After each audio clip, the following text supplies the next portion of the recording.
I have to go back to the spin room and Democratic presidential candidate Andrew Yang. Hello, New Hampshire. How you doing, Andrew?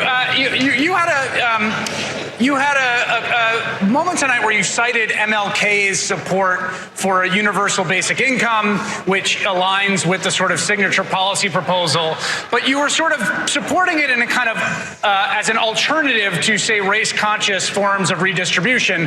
MLK, of course, himself thought both were necessary, right? He believed in affirmative action. He believed in racially conscious redistribution along with the universal basic income.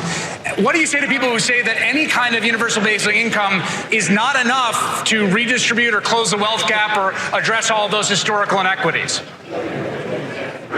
I would agree with them 100%, Chris, that we need to have a universal basic income, a freedom dividend as a foundation or floor, but then we need to continue to build on top of it. I'm pro-affirmative action. I'm pro-tailored policies that are specifically trying to close the wealth gap that is getting bigger and bigger all the time, unfortunately. What was the thing that struck you most tonight in terms of the terrain that you guys got to cover that perhaps you hadn't covered before?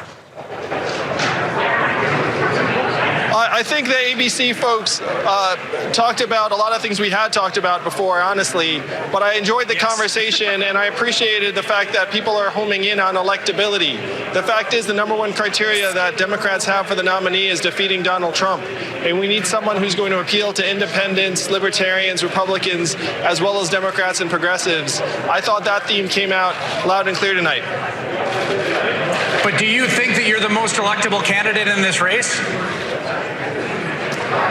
Well, according to one study, 18% of college Republicans would choose me over the president.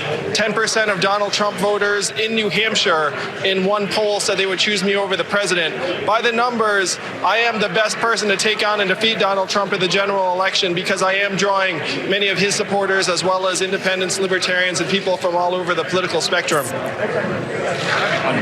right, Andrew Yang, we got to hit a break here. Thank you so much for making time tonight. I really appreciate it, sir. Put the money in our hands. Put the money in our hands. Put the money in our hands. Can we afford it? Yes. Will it cause inflation? No. Is it awesome? Yes.